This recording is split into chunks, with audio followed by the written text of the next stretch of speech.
Bupati Maluku Tenggara dan Uskup Amboina resmikan Gereja Katolik Langgur.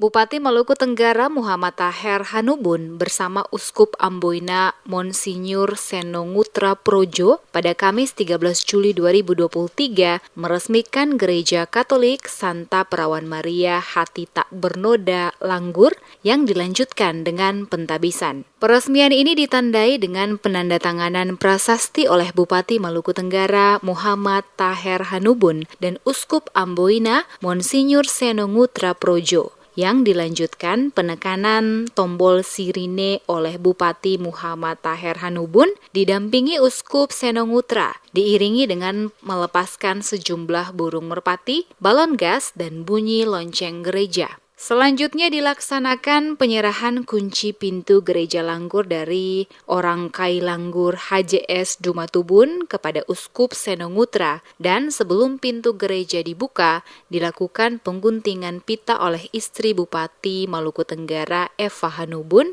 dilanjutkan pembukaan pintu gereja oleh Uskup Senongutra Projo. Bupati Maluku Tenggara Muhammad Taher Hanubun kepada DMS Media Group mengatakan rasa bahagianya dengan peresmian Gereja Langgur. Ia berharap umat di Langgur untuk menghilangkan perbedaan, salah paham, dan bersatu membangun Langgur yang dijuluki sebagai Langgur yang Mulia sebagai ibu kota Kabupaten Maluku Tenggara. Ya, Langgur yang mulia kemarin, sekarang, dan nanti tetap Langgur yang mulia. Dan semua orang, kita tinggalkan semua perbedaan-perbedaan. Mari kita menyatu dalam gereja untuk kita masing-masing memperbaiki diri, karena itu banyak orang yang kerja. Terima kasih buat semua. Ya, Langgur merupakan ibu kota Kabupaten Maluku Tenggara. Seperti apa pembangunan? Bukan saja sisi tempat ibadah, tapi mungkin pembangunan seperti saya berusaha semaksimal mungkin untuk sedikit merubah wajah Langgur, tapi waktulah yang membatasi. Ya, Tuhan sayang, mudah-mudahan kalau tidak ada halangan, landmark itu berdiri, jadi itu juga sedikit merubah wajah Langgur. Setelah dilaksanakan acara peresmian, dilanjutkan dengan pentabisan atau dedikasi Gereja Langgur yang dipimpin Uskup Amboina Monsinyur Senongutra Projo dan didampingi Uskup Agung Merauke Monsinyur PC Mandagi serta 90 imam dalam perayaan Misa Kudus. Pantauan DMS Media Group dalam Misa Kudus pentabisan atau dedikasi ini dibagi dalam dua bagian, yaitu liturgi Sabda dan liturgi Ekaristi. Dalam liturgi Sabda, Uskup Senongutra melakukan pemberkatan mimbar Sabda, penyerahan kitab suci dari umat kepada Uskup, litani para kudus oleh umat, peletakan relikwi yang diterima Uskup dari umat, dilanjutkan dengan doa pentabisan atau dedikasi. Selanjutnya, Uskup Senongutra melakukan pengurapan altar dan dinding gereja serta pendupaan altar dan gedung Gereja Langgur, dilanjutkan dengan penyalaan lilin dan lampu gereja.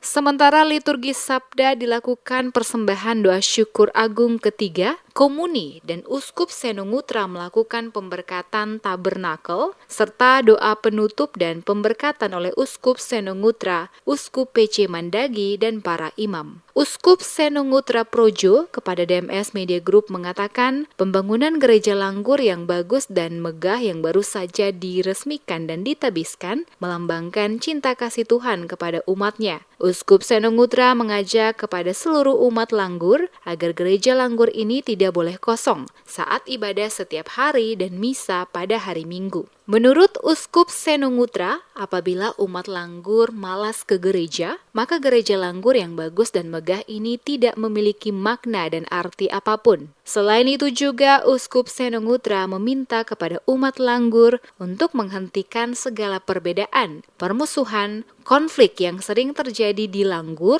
dan hendaknya agama tidak membuat masyarakat saling terpecah, namun agama mengantar kembali ke nilai leluhur dalam hukum larful ngabal. Disinggung soal tradisi masyarakat Kei tentang Yilim, Uskup Senongutra mengapresiasi dengan penuh kebanggaan tradisi adat Yilim sebagai harta tak ternilai yang diwariskan oleh para leluhur dari generasi ke generasi orang Kei yang penuh dengan rasa persaudaraan dan cinta kasih.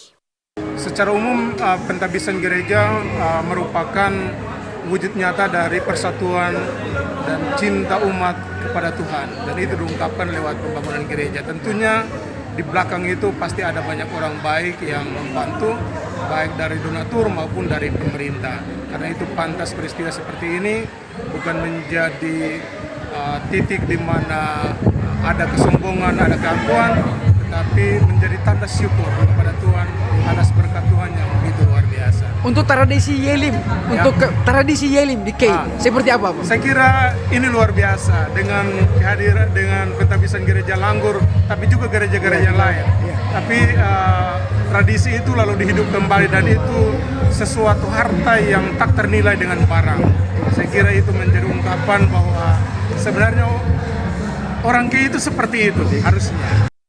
Sementara itu, orang Kai Langgur, HJS Dumatubun dan Ketua Panitia OC Dumatubun menyampaikan apresiasi dan terima kasih kepada pemerintah Kabupaten Maluku Tenggara yang telah memberikan dana hibah, termasuk para donatur umat Stasi Langgur, untuk pembangunan gereja Langgur yang dibangun selama 23 tahun. Seperti diketahui, sebelum dilaksanakan peresmian dan pentabisan, rombongan Uskup Senongutra, Uskup PC Mandagi, Bupati Maluku Tenggara M. Taher Hanubun, pimpinan TNI Polri, Forkopimda Maluku Tenggara diantar dengan belang dan tarian diiringi bunyi seruling dan tifa syawat dari biara MSC menuju Gereja Langgur.